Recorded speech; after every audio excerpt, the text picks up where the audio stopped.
All right, so today we're going to jump into an ancient story that has a surprisingly modern echo. We're going to be looking at Genesis chapter 31 to explore a really important question. How do you find faithfulness and maybe even a sense of divine justice when you're faced with unfairness, with deception, and you just have to endure? Let's get into it. So let's just start with a question that I think gets right to the heart of our topic today.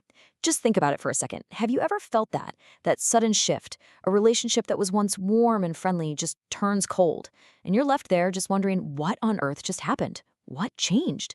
Well, that feeling, that's central to the story we're about to explore. Okay, so our story is set way back on the dusty plains of Padan Aram, and it centers on two main figures, Jacob and his uncle Laban.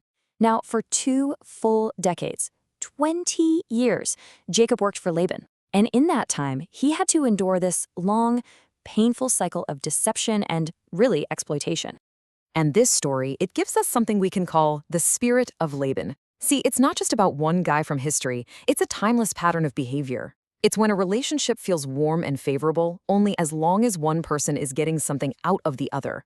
The moment that benefit disappears, well, so does the favor. It's that simple. Now, every story like this has a turning point, right? And for Jacob, it was this subtle but really chilling moment of realization. It was a shift in the atmosphere that he couldn't ignore it anymore.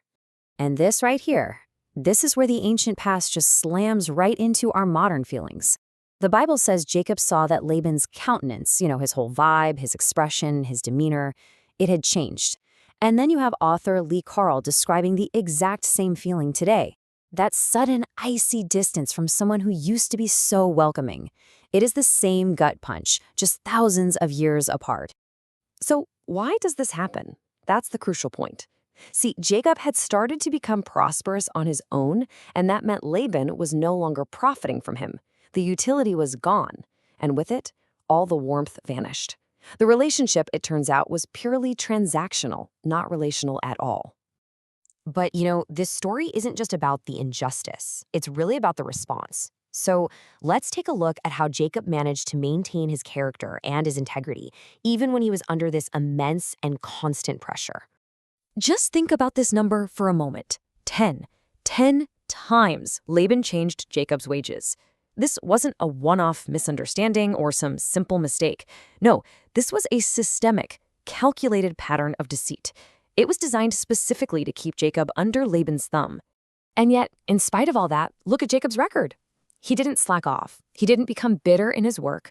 He endured the brutal heat and the cold. He personally covered financial losses that weren't even his fault, and he lost sleep protecting Laban's assets. Through it all, his work ethic and his integrity, they never wavered.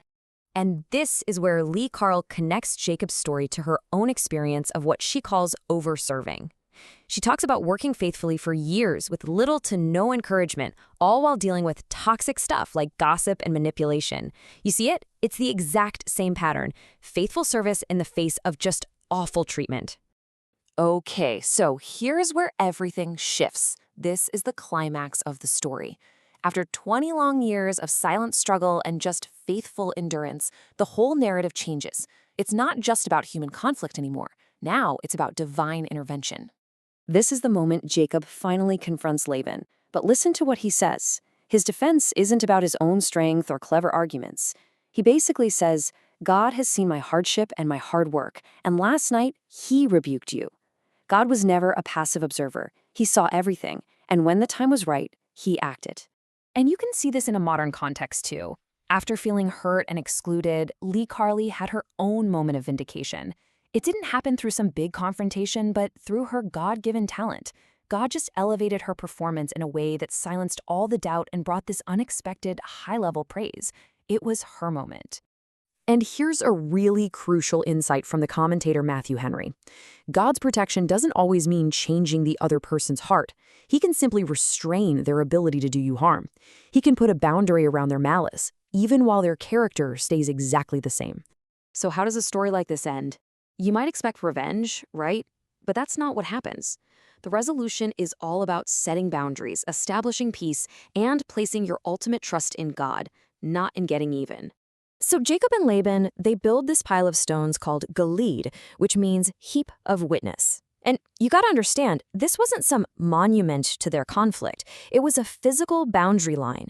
It was a mutual promise to go their separate ways in peace and to leave all the judgment and justice in God's hands. And this right here is the great encouragement in all of this. Those 20 years of hardship, they weren't wasted time. While it looked like Jacob was constantly losing, God was quietly behind the scenes, accruing a profit for him, both materially and spiritually, that was just waiting to be revealed at the perfect moment. And at the end of the day, it all comes down to this powerful declaration of faith.